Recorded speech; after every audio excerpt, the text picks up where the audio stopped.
John Wick 3 Parabellum is the third installment of the John Wick movie franchise. It was produced by Thunder Road Pictures and 8711 Productions. It was distributed by Summit Entertainment and directed by Stahelski.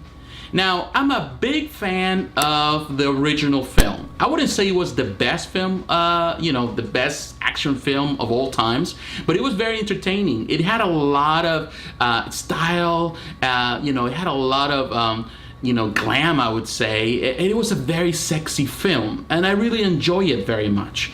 The second one, I felt that it was a little bit of a letdown in comparison to the original. So I was really looking forward to watch this film. So now that it's already in theaters and I already watched it, I want to share my opinion in regards to the film. Is it good or is it bad?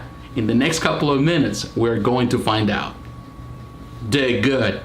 Keanu Reeves is the best part of this film. He is, I would say, the perfect cast for John Wick. He has that personality. He has those one-liners, that kind of like a dry kind of character, or dry persona. It really translates well. He is a very cool guy. He's the type of person that, he's down-to-earth guy. Everybody loves him. It's a guy that I admire for many years through many of his movies. I'm a big fan of all his movies.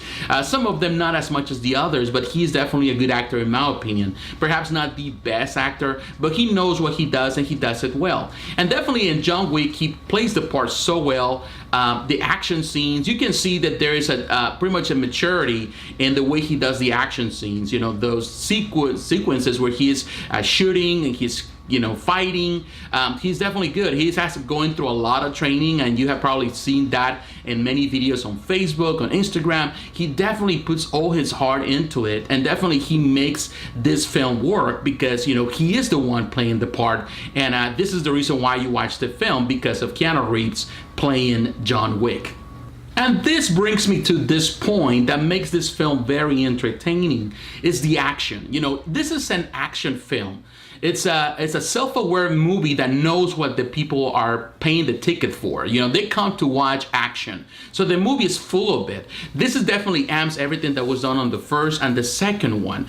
There's a lot of action. There's a lot of sequences. I would say I will give props to the stunts because they did a phenomenal job really working together, and the people behind the stunt work, the trainers, there's a lot of work here. I love that even their dogs fighting, it's just an amazing sequence after sequence. When it comes about the action, it's definitely well played. Even though some parts might feel a bit choreographed, you still enjoy it, and the film sells that because that's what you want to watch in this film, and definitely that's a big plus when you watch this movie.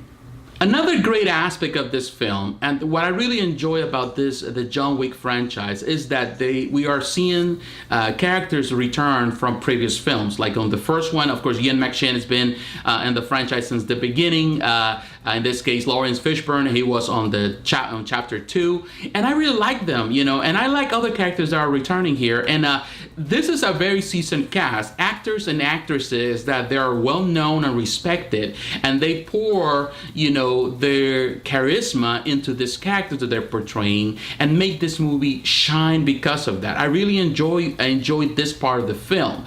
It's a very mature film, and it's not like, this is the thing what I feel that sometimes, and I mentioned this before when I reviewed John Wick a couple of years ago on some websites. I mentioned that what I really enjoy about John Wick, in the middle of so many flicks that are definitely pretty much geared towards a male audience, kind of play as caveman fighting with caveman. They're just people, hitting themselves in the chest and, just showing testosterone. But this film has that, but also has style.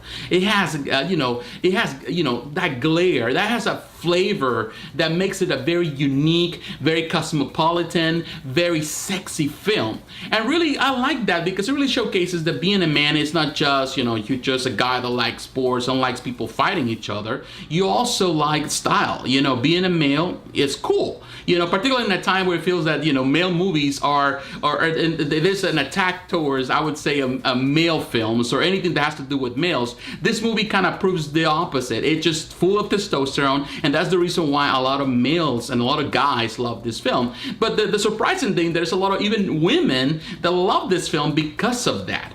because of that testosterone level. Because Keanu Reeves is cool, and everything around him is pretty cool in this particular film. So I think I enjoy that part. The film is stylish. It has flair. It really has everything to make it a cool film that I enjoy. The sequences, the actors, pretty much their dresses, their costumes, their suits. Pretty much the background, the Continental Hotel is definitely a very sexy film.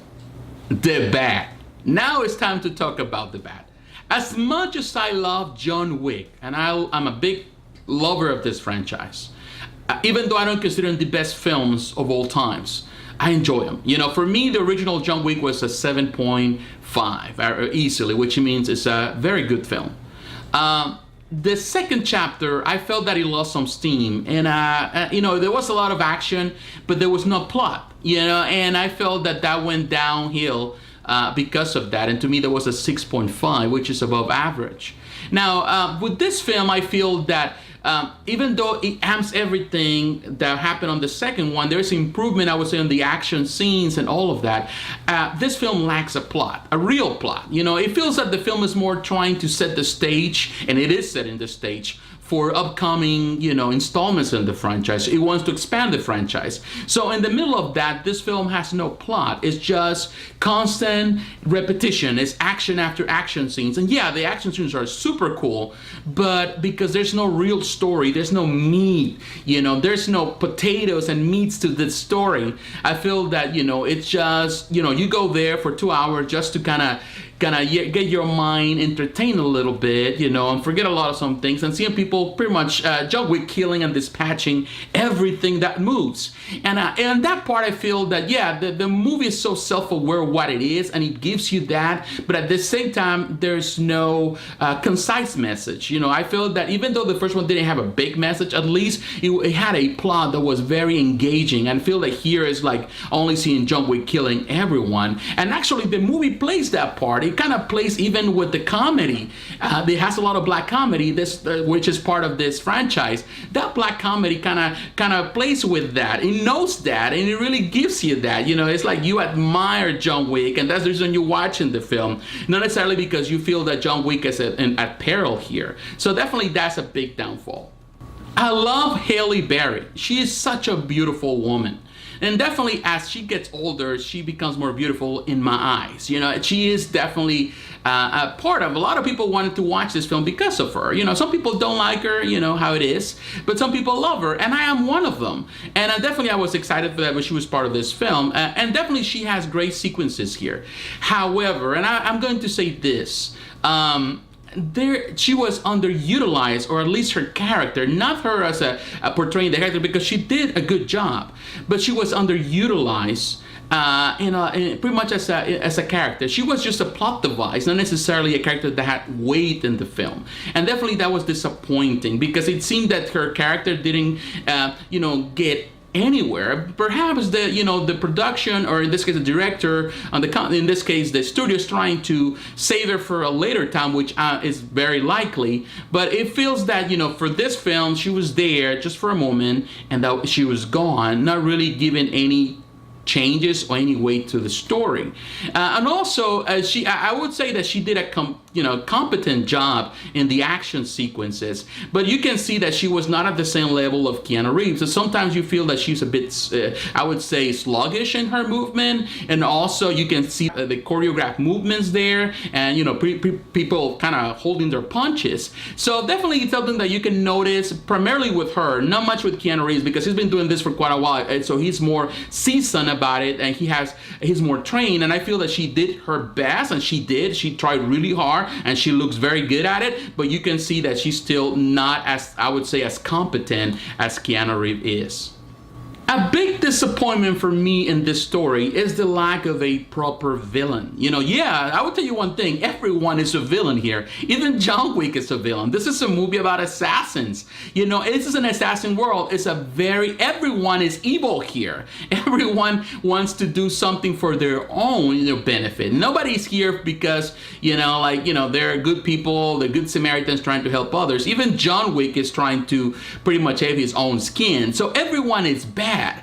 But, because everyone is a villain, the people that actually, I would say, the villains within the story are not as compelling or as powerful. And some of these events are happening are so pretty much unbelievable, to the point that even some people that you see them going one way, they turn around and they make decisions in the last minute that they're pretty much that you couldn't even tell they're out of character. And that's the part with the film. And going back to the first I would say disqualification, at least for me, or the first flaw that I saw in this film, the lack of a plot. They trying to address that with all these little things here and there, but people are doing whatever they want to do, and they're doing things that are out of character that definitely don't fill anything or don't really add anything valuable to the story. So this is something that it feels a bit convoluted within the film. I feel that the movie has moments where the timing was great and it's going great, and all of a sudden it kind of drops and goes into a slow, particularly when it's dialogue time, but it goes into the action part, what everybody cares about and everybody wants. But when it comes about the dialogue, it's just, it's pretty much, it's empty. There's nothing there of any value in the film, of course.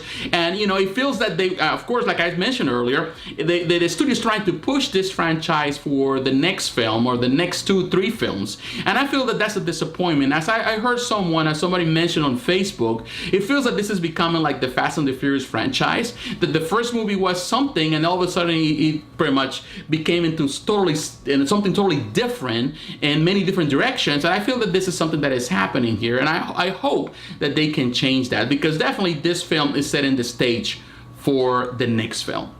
Now, I need to give a word of warning for those who are attempting to watch this film. This film, and I mean it seriously, it's not for children, so don't take your kids. It is not for the faint of heart. This film is very mature. You're going to see sequences of blood and murder. And actually, this sequence, some of them are very visually striking. It's like you see people, being all kind of ways, beheaded, eyes turned, all kind of stuff. So it's very bloody and visual. So definitely keep that in mind. Respect the rating. If you have a problem with that, then this is not the movie for you. In conclusion, I can tell you one thing. There's a lot of things to like about this film, and there's a lot of things to dislike about this film. I was really hoping for a more concise, a more impactful story, and unfortunately, I wasn't there. Yeah, the action is there, and I can tell you one thing, the action is better than before. The sequences are better than before. Keanu is just magnificent with the stunt work. He is good. He is on a horse, he is on a bike, he's fighting, with, pretty much, martial arts, he's shooting, he's doing all kind of stunts, crazy stuff. And definitely you enjoy those moments. But when it comes about the story, it just, it dreads. It definitely is not as compelling or as entertaining as you want it to be. To me, that was a disappointment. And what I really hate about a lot of films is this idea that films should kind of set the stage for other films. Yeah, it's good that they set the stage, but I want the stories to be, pretty much concise in themselves. I want it to be pretty much individuals that you can watch at any time, enjoy, instead of just being connected to the other film and connected to the other film. And you have to watch so many films together in order to have a real story. I have a problem with films like that, and I feel that this is that. That was my problem with the second film, and this is the continuation of it. It felt like this movie was started well in the first one, then the second one was just like a preamble, and it took a break, and there's another preamble, and he takes another break. It means that the real ending is going to happen in the future, whether it's in the next film or in the next two films, we don't know. But in my mind, I feel that this movie is kind of going downhill instead of going up, of the franchise as a whole. So I feel that that was my disappointment. I felt that when I left this, pretty much the movie theater, I felt that I have a lot, unanswered questions, a lot of things that I didn't feel satisfied with the film, and a bit disappointed. Entertained for a moment, but that was about it. Nothing major that I could say will change or be a game changer for this type of movies or for the industry as a whole. But yeah, a lot of people are gonna love it. If you want to go and watch it, I'm saying I recommend it. Go and watch it, enjoy it. If you like this type of film, so you're a John Wick fan, you are going to love it. But keep that in mind. It's not a film that is going to change anything or make John Wick more, I would say, more appealing as a character. So if I have to give this movie a final score, I would say a 7 out of 10, which is good. Now, I was kind of debating between a 6.5 and a 7, but I gave the 6.5 to the previous film because I was disappointed. It was an above average film because there were good things there. But I would say that there's improvements here, not necessarily in the story. It continues the same thing, the same line, but the action is better. And I feel that Keanu Reeves and all the stunt people and everyone that was participating on the stunt part, they deserve a better score because you can see that they pour their hearts. Even Halle Berry, though she was a bit not as strong visually on those ends, I feel that she gave her best, and she, you know, at least everyone part of this team did their best. So once again, thanks for watching. God bless you. Please don't forget to like, comment, and subscribe. Hit the notification button so you're reminded of the next video. Follow me on social media, Instagram, Twitter, Facebook. The links are down below. And also, please consider supporting me financially. Your financial support keeps me in the air. So you can do that through Patreon on a monthly basis, or you can do it as a one-time gift through PayPal and through GoFundMe. Once again, God bless. Talk to you again. Bye-bye.